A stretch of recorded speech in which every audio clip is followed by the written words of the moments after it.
and I would love for you to just do a little intro of yourself and your background and what you're working on now. So Perfect. everybody knows your expertise in this, which I know is fantastic, but now everybody can hear it from you. Okay. So I'm Dr. Sadia Desilets. I'm very passionate about sexual sovereignty and supporting people's desire, eros, and integration so that sensuality, pleasure, and expressing our own eros is something incredibly natural and very, very. I'm doing this in multiple ways. I'm an author, I'm a researcher, currently writing a medical protocol to help with sexual dysfunction. Secretly, it's a sexual optimization protocol. Mm, There's projects with an app called Brain Tap to like entrain the brain and really work with priming the system for better intimacy. So that's going to be very exciting. mm, And also working with the Department of Justice in South Africa around pretty big issues of gender-based violence and how to kind of mm. change a whole cultural way of approaching sex so that it can be more healthy for. So that's one of the exciting projects I'm also working on. And there's a lot of other things, but those are the top of Mm, mind right now. fantastic. And you are a deep practitioner in all kinds of modalities, Yes. all things sexual modalities. And so what I was saying earlier on our last attempt at this was that you and Aaron have been doing work on, sort of been doing workshops and putting out a Yes. lot of content on sexual practice and sexual intimacy and I just, I love what you guys are doing simply because it's so straightforward. Like, nope, very few people talk about, okay, this is how you can have a deeper physical and emotional and energetic experience sexually and put it out as directly and cleanly as you guys do. So, Thank you. yeah. So I was really loving that as a topic. And I think where we started was I was asking you what it is that you would want people to know Mhm. about sex, about sexual intimacy, and I'll reset that one for you to jump in on. Okay, Yeah. perfect. So right now is to inspire everyone to know like you're erotically intelligent and the aspect of being a sexual being and really expressing that thoroughly is essential. It's essential to our growth, our well-being, our health, our Mm, longevity, our creativity, our careers. It's central to everything because essentially pleasure and sexuality, it's your aliveness. It's the mm, thing that lights you up, it turns you on. And whether you're partnered or not, you can move sexual energy in your system and invigorate yourself, enliven yourself, inspire yourself. In terms of societal stability, good sex, really good sex between people who love each other is actually quite crucial for family stability, community stability, and I would dare say going out into the greater society. These days, because sex is so transactional and really honestly, it's plummeting. Fewer and fewer people are having I sex, know. libidos are plummeting, Yeah. there's some serious problems. But that's because we've bought this pill that sexuality is a transactional experience. It's something you can just do whenever. You flip through apps, you pick your menu, Hmm. you know, Hmm. and most people, they don't have the skill set, so they're having the kind of sex they don't really want to be repeating that much, Hmm. and yet their bodies, their essence, they want to be sexual. So Hmm. there's a lot of conflict, and so I'd like to kind of start clearing the air and giving everyone just the opportunity, if they're open, to explore a much more clear and direct way to connect with their own selves first, Hmm. and then how to bring that into a partnered Mm, experience. mm. Beautiful. Beautiful. Yeah. And what would you say is keeping people from, two people who love each other? Let's just start with the people who love each other, right? What Yeah. is keeping them from having the deepest experiences that they crave? Yes. There are multiple factors. So we see a lot of different in love couples. Sometimes it's just you assume you know each other Hmm. and you've kind of done it all. And so a type of apathy or boredom can set in or a routine around sexuality. So there's Hmm. still love and connection, but the type of love and connection is one that's exciting. It's not incredibly fulfilling. So those types of couples do very well with this information because suddenly they rekindle like the mystery and curiosity and playfulness, and through improving their basic skill sets, they suddenly are much better quote unquote dancers. Mm-hmm. So they add to their repertoire, and it's and then the satisfaction, the connections, the idea that you referred to earlier is the suction sex technology, and that kind of bodily connection is so potent to create inspiration or connection between bodies and between hearts. Yeah, yeah. Yeah. I love this. I love this idea of, as sex is art, right? Mm-hmm. And you talked about it as dancing, right? And you could be, you can actually learn to be a better dancer by practicing dancing, by Yes, learning how to get on the floor and, practice moves and to open up your body and to relax your body. And then exactly. all of a sudden you become a better dancer. What we've been taught about sex for the most part in most parts of the Western world is that if you find the right person, it just starts to happen. Like good sex will just happen. Walks on the beach will just happen, and then everybody's gonna walk off into the sunset together. And like you said, what happens is people get stale, or they've done it all. I have my own approach to spicing those things up, and that has to do more with the energetic polarity of the dance of masculine and Yes, feminine. yes, But I love this topic that you say, like that actually once you get better at, I'm going to use the word penetrating and touching the deepest parts of each other's bodies, um, that also creates inspiration. That also creates yes, depth. Yeah. Yeah. yes. So, and then the other thing that might be in the way of that is just people live very stressful lives. Maybe there's some health issues. So I don't want to shame anyone. There's different reasons why at different times we're not that interested or not connecting. But Hmm. in general, the greatest culprit for all of this is just lack of knowledge. Yeah. And so I call it Yeah.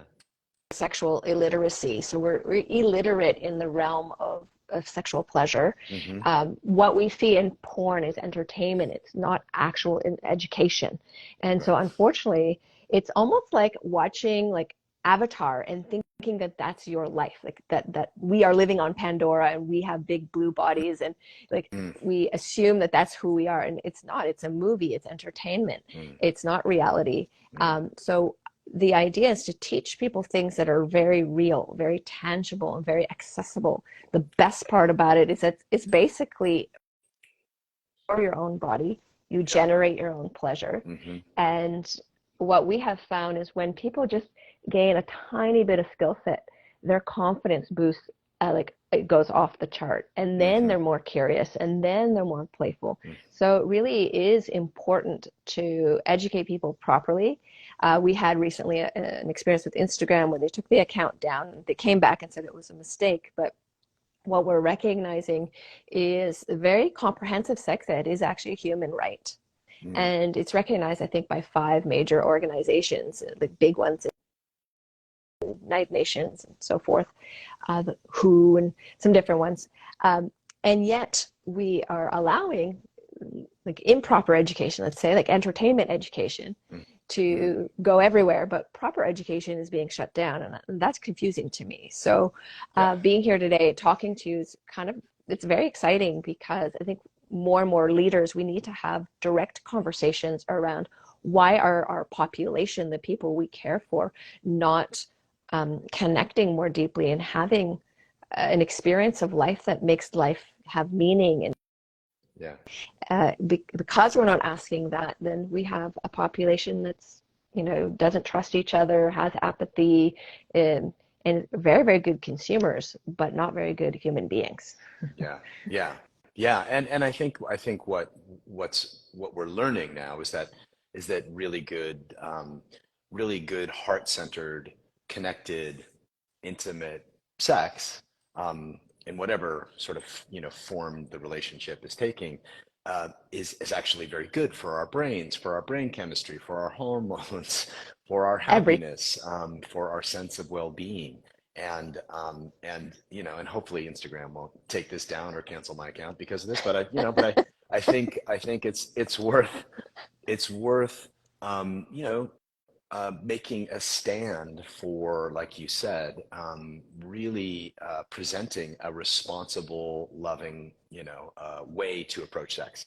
So let me ask you a couple. If you were going to, you know, give us the sort of top three. I don't want to say techniques, but just approaches to improve connection and intimacy. You know, what would you lay out there for us? The first one I would say is know your home base. Mm, So what I mean by that is know yourself, know where you are sitting in yourself, because that's wherever you are is what you bring to the yep. party, let's say. So Hmm. if you're feeling very insecure or unhappy, it doesn't matter because these are just felt states that everybody moves through. It's not who we are essentially.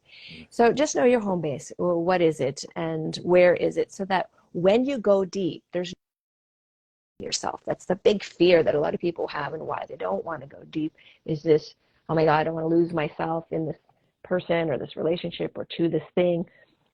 You won't if you have a sense of yourself. So just first start with a sense of yourself.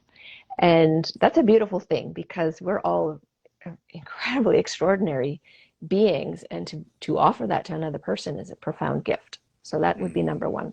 Hmm.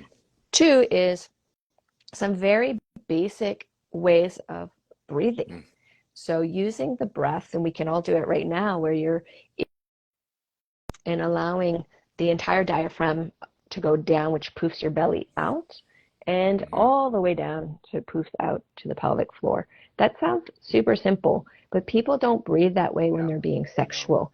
The way that they breathe creates arousal, yes, but it creates a lot of tension, which then leads to kind of a short-lived experience. Right. So Right. Right. bringing in a pattern interrupt of occasionally at least having some deep pelvic floor breath during the act of connecting Yeah. sexually Yeah. um, helps regulate nervous systems. With a male partner, helps the male partner last longer if that's Hmm. a desire, helps the female partner actually lubricate more and have more sensation. So it serves a lot of purposes. And it also starts to create that beautiful suction experience that Hmm. I think is worth exploring. Right. Right. Just just so everybody can be clear on what you're talking about, and this is my experience of pelvic floor breath. If you think of the pelvic floor like a bowl, at the bottom of your abdomen, you want to breathe so that that bowl kind of stretches out and down like a balloon, like you're blowing up a balloon.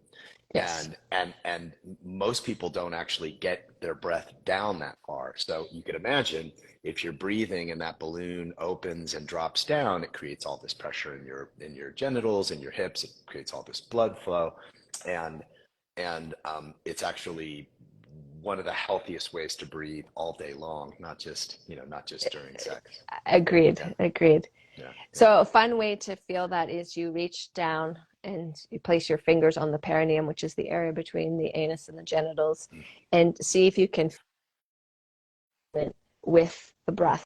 Mm-hmm. And that's a really good practice so that you can sit on the edge of a chair and do that until you get it. And once you get it, then it's just a matter of remembering. Yeah, yeah, and retraining, right? Yeah. Because people are breathing, you know, most people don't recognize this, but most of them are breathing into their upper chest. Maybe it makes it down to the around the solar plexus or the lower ribs, but Yes. most people stop there. And you know, the And womb, you know, the genitals, like all the major organs are way down lower. So breathing down lower is going to have a massive effect on your health and your capacity. exactly. So, and then another piece is women are taught just through like Cosmo and popular things around Kegels that it's a tighter pussy that's better, and to like clench and really like Mm-hmm. that's a nice experience, but it's not what's going to make sex more pleasurable, and definitely not going to make it extend, and definitely not going to invite depth, Mm-hmm. because this conversation is around depth. And Mm-hmm. so that will keep more the pudendal nerve stimulated, which is the nerve that innervates the clitoris, Mm-hmm. the clitoris, Mm-hmm. and part of the CUV complex, which I can explain what that is if you like. Mhm. Yeah. Um,